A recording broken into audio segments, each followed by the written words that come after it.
সেনাবাহিনী কিন্তু চুমু খাওয়ার জন্য ট্রেনিং দেওয়া হয় না।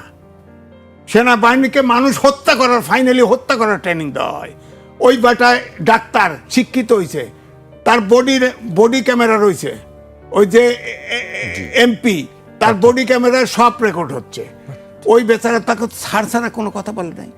তাকে বলা হয়েছে তার নিরাপত্তা দেওয়া হবে খালি আর্মসটা নিয়ে ভিতরে না ঢুকলে, ওটা তাদের বারণ আছে। আপনার সব জায়গায় এটা তো বোঝা যাচ্ছে যে আমাদের ক্ষমতায় গেলে তো ক্যান্টনমেন্ট তো উড়াই দিবে। সুতরাং তাকে গ্রেপ্তার করে নাই কে, এইটা আমার অভিযোগ সেনানিবাস সম্পর্কে। তাকে ঢুকতে দেয় না এটা না, সে যা ভাষায় বিয়ে করছে। আমি তারেক রহমানের প্রতিদ্বন্দ্বী, আরে বাপের বেটা, তারেক রহমানের ওই পাস করবি তুই বেটা, ওইতে দেখায়। আর তার বলছে তো আপনি অস্ত্র রেখে যান, অস্ত্র রাখার একটা এমপি বারবার তাকে ছাড় বলে কত বিনয়ের সাথে করতেছে, সে যাবেই। হ্যাঁ, শেষ পর্যন্ত তার সিনিয়র অফিসারকে লাগাই দিয়েছে, তার সাথে আবার টেলিফোনে কথা বলছে। আইন তো ভাঙতে পারবে না কেউ, কারণ এটা সেনাবাহিনীর বোর্ডের সিদ্ধান্ত। ওখানে আপনি অস্ত্র অনেক সারা রাস্তায় রাজধানী গাড়ি চালা যায়, কি ট্রাফিক ভেঙে ছুড়ে যায়, আমরাও যাই। ক্যান্টনমেন্টে হান্দার ঢুকলেই, জাহাঙ্গীর গেটে ঢুকলেই তো সোজা হয়ে যান, আর তো থাকেন না। এই বেটা এমপি দাঁড়াইছে, সোজা হয় না, ওরে ঘেটটির দেওয়া, ওকে গ্রেপ্তার করা উচিত ছিল। গ্রেপ্তার করে বুটের গুতায় ওরে আক্কল দিয়ে দেওয়া উচিত ছিল, ছেড়ে দিয়েছে কেন ওকে? এখন আবার দুঃখ প্রকাশ আছে নাকি? আপনি গণহত্যা করে দুঃখ প্রকাশ করবেন, মাফ হয়ে যাবে? আপনি ক্যান্টনমেন্টের গেট ভেঙে দিতে চান, আপনি মাফ করে দেবেন?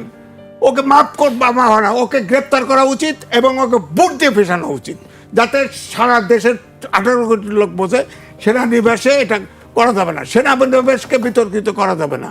আমাদের শেষ আশ্বাস যেমন বিচার বিভাগ, তেমনি সেনানিবাস। আপনি সেনাবাহিনী তছনছ করে গেটের ভিতরে কতক্ষণ বলে ঝগড়া করছে, কিন্তু কেন?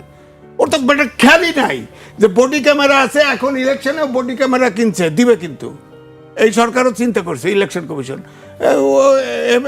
ওই বেচারা ট্রেনিং আছে, ওতে বডি ক্যামেরা সব ভিডিও করে ফেলছে। ডক্টর ইউনুস বলতেছে তরুণরাও জিতবে, মন্ত্রীও হবে। হ্যাঁ, এবং সব সময় এ যাবৎকাল দেখছি জামাত এনসিপি একসাথে বললেই সেই কথাই বাস্তবায়ন হয়। এখন জামাতের পক্ষে তো বলে, জামাতের পক্ষে তখন সরকার ফর্ম করে, তখন প্রথম জামাতের নাম লইছে না, কয়েকবার লইছে না। এখন তো বোঝা যাচ্ছে এটা তো ইউনুসের সরকার, ইউনুস পক্ষপাত করতেছে, হানা ভোটে হার পক্ষে ক্যাম্পিং করতেছে। তো তাকে এনসিপিতে জয়েন করুক, নাহলে জামাতে জয়েন করে ক্যাম্পিং করুক, সমস্যা নাই। তো ইউনুস তো নিজেই কারচুপি করবে বলে মনে হচ্ছে, নিজেই কারচুপি করবে। সুতরাং এই সন্দেহ তো আমার ভিতরে আসতে পারে, রাজধানী সন্দেহ না আসে।